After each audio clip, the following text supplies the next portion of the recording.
பேராசிரியர் வெங்கடேசன் ஐயா அவர்கள் எழுதின தற்கால தமிழ்நாட்டு வரலாறு. ஸோ அந்த புத்தகத்திலிருந்து எக்ஸாம் அஸ்பெக்ட்ஸில் இருக்கக்கூடிய முக்கியமான தலைவர்கள், முக்கியமான நிகழ்வுகள் அப்படின்னு சொல்லி அந்த வரிசையை வந்து நம்ம பார்த்துட்ருக்கோம்.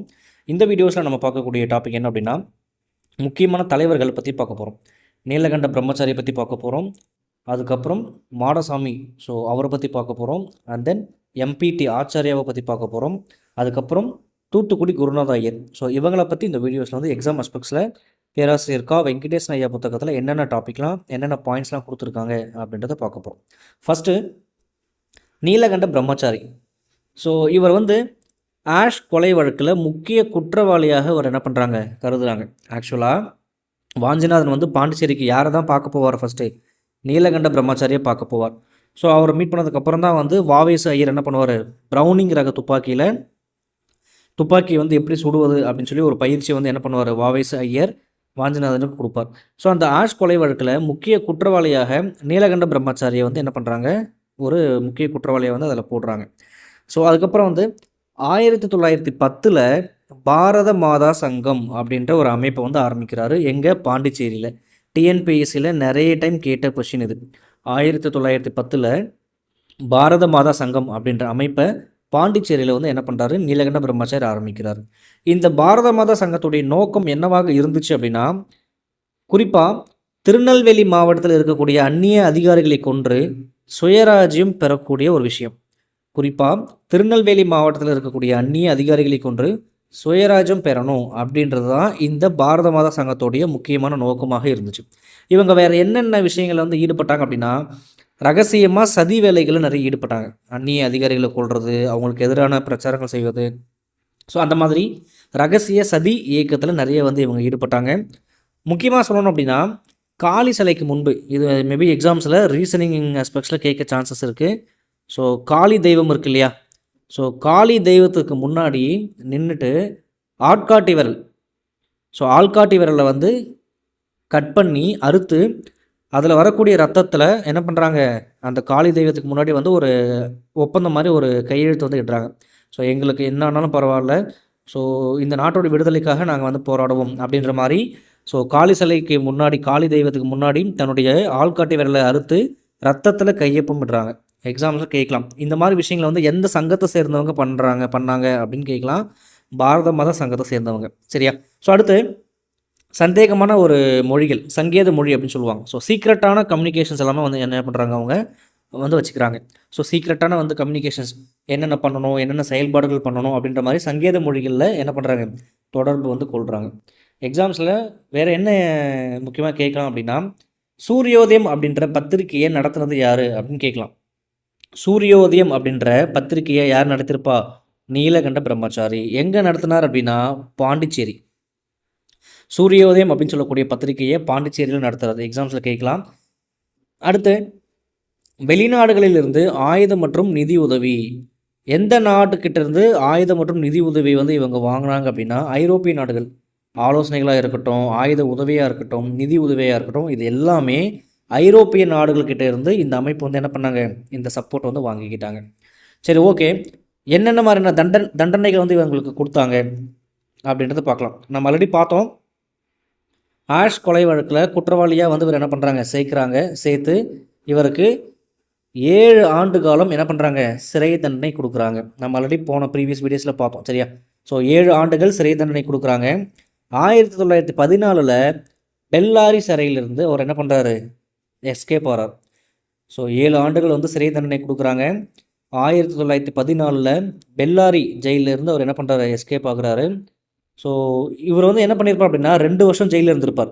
ஆக்சுவலாக 2 வருஷம் ஜெயிலில் இருந்ததுக்கப்புறமா தான் 1914 பெல்லாரி ஜெயிலேருந்து வந்து என்ன பண்ணுவார், எஸ்கேப் ஆவார். ஆனால் எஸ்கேப் ஆன வெறும் 2 நாளில் என்ன பண்ணுவாங்க, அவர் வந்து அரெஸ்ட் பண்ணிடுவாங்க. எந்த இடத்துல வந்து அரெஸ்ட் பண்ணாங்க அப்படின்னா, தர்மாவரம். எங்கே அரெஸ்ட் பண்ணாங்க அப்படின்னா, Dharmavaram railway station. So escape ஆன 2 நாளில் வந்து என்ன பண்ணிடுவாங்க, அரெஸ்ட் பண்ணிடுவாங்க. தர்மாவரம் ரயில்வே ஸ்டேஷனில் வந்து என்ன பண்ணுறாங்க, அரெஸ்ட் பண்ணுறாங்க. நீ வந்து அரெஸ்ட் பண்ணி என்ன பண்ணுறாங்க, திரும்பவும் வந்து அவருக்கு ஜெயிலுக்கு கூப்பிட்டு போயிட்டு திரும்பவும் ஒரு 6 மாதம் வந்து என்ன பண்ணுவாங்க, எக்ஸ்ட்ராவாக கொடுப்பாங்க. தப்பிச்சு போன குற்றத்துக்காக மேலும் 6 மாத சிறை தண்டனை என்ன பண்ணுறாங்க, இவருக்கு கொடுக்குறாங்க. சரியா? ஸோ அடுத்து சிறையில் இருந்து வெளியே வந்ததுக்கப்புறம் கம்யூனிஸ்ட்டாக அவர் என்ன பண்ணுறாரு மாறுறாரு. எக்ஸாம்ஸில் கேட்கக்கூடிய கொஷின், இந்த கொஷினை எதிர்பார்க்கலாம். எந்த தலைவர் வந்து சிறையில் இருந்து வெளியே வந்ததுக்கப்புறம் கம்யூனிஸ்ட்டாக வந்து மாறினார் அப்படின்னு கேட்கலாம். ஸோ யார்? நீலகண்ட பிரம்மச்சாரி. அதுக்கப்புறம் 1922 வங்க போராட்டத்தில் ஈடுபட்டு 10 ஆண்டுகள் வந்து என்ன பண்ணுறாரு? சிறை தண்டனை பெறுறார். 1922 வங்க போராட்டத்தில் ஈடுபட்டு 10 ஆண்டுகள் சிறை தண்டனை வந்து வாங்குறாரு. அதே போல் கர்நாடக மாநிலம் நந்திமலையில் ஒரு ஆசிரமம் அமைச்சு என்ன பண்ணுறாரு? அவருடைய கடைசி காலத்தை வந்து நிம்மதியாக வந்து கழிக்கிறார். கர்நாடக மாநிலம் நந்திமலையில் ஒரு ஆசிரமம் அமைச்சு கடைசி காலத்தை நிம்மதியாக வந்து கழிப்பார். இந்த பாயிண்ட்டும் எக்ஸாம்ஸில் நிறைய டைம் கேட்டிருக்காங்க. ப்ரீவியஸ் இயர் கொஸ்டினில் நான் நிறைய பார்த்துருக்கேன். 88 வயசில் அவர் என்ன பண்ணுறாரு? இறந்து போகிறார். 88 வயசில் இறந்து போகிறார். ஸோ இவ்வளவு தான், இந்த பாயிண்ட்ஸ் தான் தற்கால தமிழ்நாட்டு வரலாறு புத்தகத்தில் இந்த விஷயங்கள் வந்து கொடுத்துருக்காங்க. நான் புது புத்தகத்தையும் அனலைஸ் பண்ணிட்டேன், பழைய புத்தகத்தையும் அனலைஸ் பண்ணிட்டேன். ஸோ ரெண்டுத்தையும் அனலைஸ் பண்ணி தான் வந்து இந்த பாயிண்ட்ஸை வந்து உங்களுக்கு நம்ம வீடியோஸில் சொல்கிறோம். ஸோ வீடியோ பார்க்குறவங்களுக்கு ஒரு சின்ன வேண்டுகோள். ஸோ நம்ம வீடியோவுக்கு கீழே வந்து ஹைப் அப்படின்னு சொல்லி ஒரு ஆப்ஷன் இருக்கும், சரிங்களா? ஸோ ஹைப் அப்படின்னு சொல்லி ஒரு ஆப்ஷன்ஸ் இருக்கும். உங்களுக்கு அந்த ஆப்ஷன்ஸ் வந்து தெரிஞ்சிச்சு அப்படின்னா நீங்கள் வந்து அதை கொஞ்சம் எனபிள் பண்ணி ஒரு ஹைப் கொடுத்தீங்க அப்படின்னா நம்ம வீடியோஸ் வந்து நிறைய பேருக்கு வந்து ரீச் ஆகும். நம்ம வந்து கண்டென்ட் நிறைய கொடுக்குறோம், பட் வந்து வியூஸ் என்னன்னு தெரியல, போக மாட்டாங்குது. ஸோ நீங்கள் இந்த ஒரு சின்ன சப்போர்ட் பண்ணிங்கன்னா நம்ம சேனலுக்கு வந்து அது ரொம்பவே வந்து ஒரு பாசிட்டிவான விஷயமா இருக்கும். சரியா? சரி, ஓகே. அடுத்து மாடசாமி. ஸோ மாடசாமி வந்து ஒட்டப்பிடாரம். ஸோ இப்போ வந்து தூத்துக்குடியில் இருக்கு இல்லையா? ஸோ மாடசாமி அவர்கள் ஒட்டப்பிடாரத்தில் வந்து என்ன பண்ணுறாரு? பிறக்கிறார். இவர் வஉசிக்கு ரைட் ஹேண்டாக இருந்தவர். எக்ஸாமில் கேட்டிருக்காங்க. வஉசிக்கு வலதுகரமாக செயல்பட்டவர் யார் அப்படின்னா மாடசாமி. எங்கே பிறக்கிறாரு? ஒட்டப்பிடாரத்தில் பிறக்கிறார். ஸோ வஉசியுடைய நெருங்கிய துணை. சட்டப்பூர்வ சுதேச இயக்கத்தில் பங்கேற்றார். ஸோ வஉசினாலே வந்து உங்களுக்கு சுதேச இயக்கம் அதெல்லாம் ஞாபகம் வந்துடும். ஸோ வஉசி என்னெல்லாம் செய்கிறாரோ அவர் கூட இவருமே வந்து என்ன பண்ணியிருப்பார்? மோஸ்ட் ஆஃப் த விஷயங்கள் வந்து பண்ணியிருப்பார். சட்டப்பூர்வ சுதேச இயக்கத்தில் பார்ட்டிசிபேட் பண்ணுறாரு. அதுக்கப்புறமா பயங்கரவாத இயக்கத்தில் வந்து ஜாயின் பண்ணுறாரு. சரியா? லேட்டராக என்ன பண்ணுறாரு? பயங்கரவாத இயக்கத்தில் வந்து ஜாயின் பண்ணுறாரு. ஆஷ் கொலை நடந்த பிறகு அவர் என்ன பண்ணுறாரு? தலைமறைவாக ஆகிட்டார். ஆஷ் கொலை நடந்த பிறகு தலைமறைவாக ஆகிட்டார். அவருடைய சொத்துக்கள் பறிமுதல் செய்யப்பட்டு என்ன பண்ணுறாங்க? விற்கிறாங்க. ஸோ ஜெர்மனிக்கு வந்து தப்பிச்சு போயிட்டாரு அப்படின்ற ஒரு செய்தி வந்து பரவலாக வந்து நம்பப்படுது. எந்த வழியாக அப்படின்னா பாண்டிச்சேரி சிங்கப்பூர் வழியாக ஜெர்மனிக்கு தப்பி சென்றதாக வந்து என்ன பண்ணுறாங்க? நினைக்கிறாங்க. இந்த பாயிண்ட்டை டிஎன்பிஎஸ்சியில் ரீசெண்ட் டைம்ஸ் நடந்த எக்ஸாமில் கேட்டிருக்காங்க.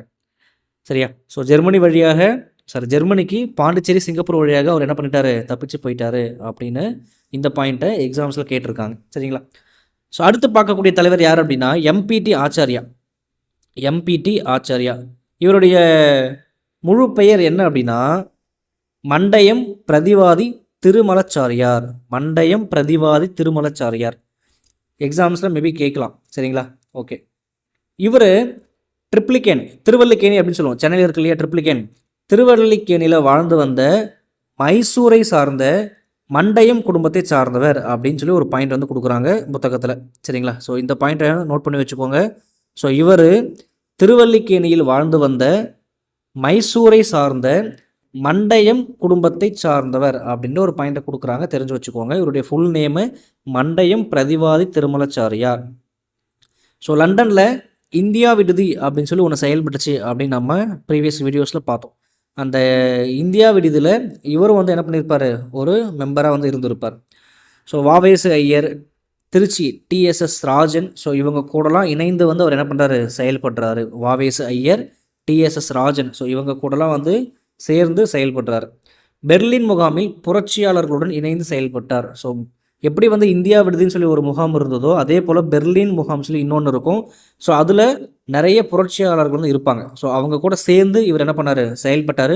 முக்கியமாக 2 புரட்சியாளர்கள் சொல்கிறாங்க.